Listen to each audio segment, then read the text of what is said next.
Hey everybody, it's Cheyenne and welcome back to my channel. I've been getting a lot of comments or questions on Instagram lately asking me to do a video about how the first week of dental assisting school is. Now, first I want to say, like I always say in all my videos, all programs are different, but I can definitely tell you my experience of how the first week was and how I prepared for school. So just so you know, there usually is a dress code for the dental assisting programs. Usually they want you to wear scrubs to these programs. I'm sure there are some programs that don't require it, but all the programs that I know of do require scrubs. So that is something that you're going to want to get before you go to your first day of class.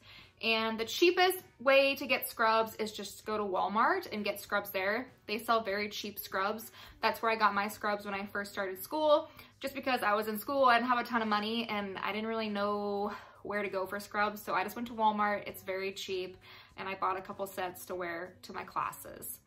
Now, the second thing is that usually they want you to get prepared for working in a dental office, and dental offices can have kind of a strict dress code. So if you do come to class with like long, acrylic nails or things like that, it's something that the teacher might point out or talk to you about because they want you to get prepared to working in an office. And also, if you go to an office during a practicum site, the office that you're in might have an issue with that.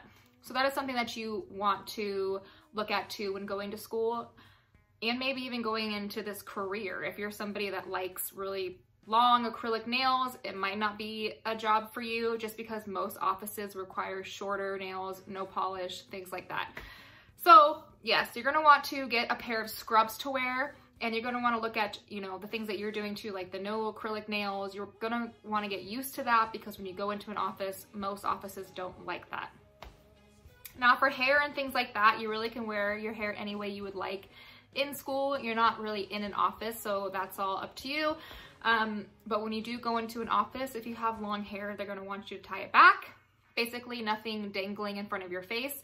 So in school, I kind of took that as an opportunity to get used to that. So I wore scrubs, I wore my hair in a bun, I didn't get my nails done anymore, just things like that to prepare myself for working in an office. Now for tattoos and everything, that is kind of just strictly your area and what your office prefers. I live in Oregon, and I live in a smaller town in Oregon. So the offices I have worked in, they don't like tattoo showing, but I know the times are changing and there are offices in Oregon, like in larger cities like Portland and things like that, that don't have an issue with piercings and tattoos. But the offices I have worked in, they don't like tattoos showing. So if girls have them on the arms, they have to wear shirts under their scrubs to kind of cover up their arms. I worked at an office where a girl had a tattoo behind her ear and they asked her to cover it up with cover up, so she wore cover up on it every day. As for piercings, they usually don't want you to have piercings in. When I very first started out assisting about 7 years ago, the offices I was in was very strict and there was no facial piercings. Now it's kind of changed a little bit in my area. Girls usually have like nose piercings and things like that, but like tongue piercings, lip piercings, really not allowed. Again, nothing that's dangling. And then as a dental assistant, you are kind of, it's kind of like when you're a nurse. When you see like a nurse smoking and you're like, what the heck? It's kind of like when you see like a dental assistant with like a piercing in her mouth or like a tongue piercing, because those type of piercings can chip teeth. So they kind of want you to not have those things because you're preaching that people need to take care of their oral health and their teeth. And when you have piercings like that, that can damage your gum tissue or chip your teeth. So they usually don't want that. Not saying there's offices that don't allow that or that do allow that, because there are. Just in my experience, that's something you're just gonna wanna think about. So yes, scrubs, if you wanna get more comfortable with wearing your hair up or in a bun, you can do that. You wanna be careful with your nails because most offices don't allow that. And then also, piercings, things like that. And you can talk to your instructors in school and, ask them what they think is appropriate, but you'll kind of figure it out as you go through school because your instructors will kind of point it out. Or when you go to an office for a practicum site, you'll notice in that office what the other assistants are dressed like, and then you can always ask for their feedback as well. And like I said, not in all areas. Some areas do allow tattoos, they do allow piercings, but the dental field also can be very conservative. So definitely some things you want to think about. So yes, you're going to want to get scrubs for your first week of school. And then for curriculum for your first week of school, it's mostly going to be the basics. And I went into dental school not knowing anything about dentistry. Nothing at all. So I was very like, I just knew nothing. Not a thing. So my first week of school was a little bit difficult for me because I was like, wow, this is a lot of information. Because at first it can be a lot.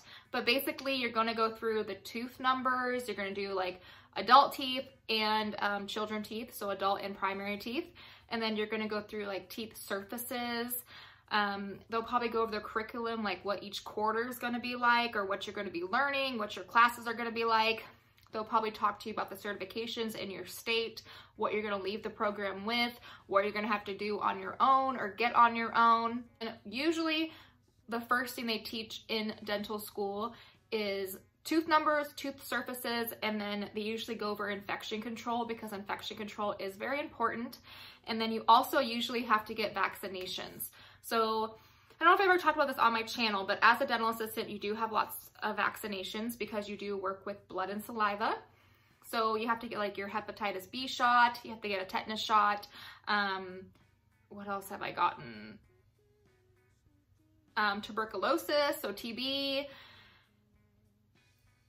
And some places do require a flu shot, some don't. So yeah, there are quite a few vaccinations. And when I started the dental program, I had to get those done before I actually started the program, because when you work at an office, that is stuff that they require. Because if you get poked by a needle, if you get blood on you, or if you inhale, whatever it may be, these are just things that you want to be careful with. So they will go over infection control usually with you first, but that's the basics. It's going to be tooth numbering, tooth surfaces, and infection control. So yeah, that's kind of like what your first week of school is going to be like. It's just getting you set up for that dental world, and then kind of laying out the basics of dental assisting. And honestly, my cohort, my class that I went with, I think we had like 4 people drop out in the first week. Some people just said it wasn't for them. It's not what they thought it was going to be. They didn't like the dress code, or they didn't, connect with what the teacher was saying. And that's okay. I mean, if you go into a program and you decide it's not for you, that's okay to leave the program and go find something that does interest you. I am one that I kind of fell into dental assisting, but I really, really am passionate about it. And I am somebody that says, do what you're passionate about and what you enjoy. And I thoroughly enjoy dental assisting. So if you go into this program and you realize that it's not for you, or you're bored, or you want something with a little bit more, like the dress code and things, like you like to get your nails done, or you like to wear your hair down, or, you don't want to get dirty, things like that. I mean, you're not going to get dirty, but it's just not a profession to where you can kind of be dolled up all the time, because you do wear a mask, you wear gloves, there's things like that. So it is stuff that you do want to think about. But yeah, that's kind of going to be your first week of school. If you guys have any other questions, please leave them down below and I'll try to answer them, or maybe some others can share their experience with their first week of school. Mine was like almost 7 years ago, so I don't know if I remember everything, but I do remember kind of that first week of school because it was kind of like a life-changing moment in my life, because I was kind of just going to community college and I had my associate's degree and I didn't really know what to do, and my guidance counselor recommended dental assisting and I applied for it and they chose me.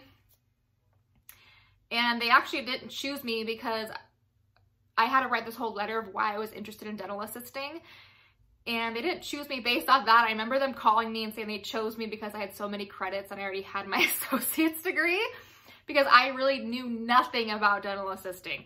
So I kind of just fell into it and I really enjoy it. But yeah, so that first week of school does kind of stick with me. Every program is different, and there's different lengths of programs and all that kind of stuff. So that's just kind of like the breakdown of the first week of dental assisting school. So I hope you guys found this video helpful, and please like and subscribe, share my videos. I'm really bad at saying that in my videos, so I've been trying to say that lately. But yeah, please like my videos, please share them. I really appreciate when you guys share them like in Facebook groups and things like that. That's so awesome, and I just love that. I think it's so cool. But yeah, I hope this video was helpful, and I'll see you in my next one. Bye guys.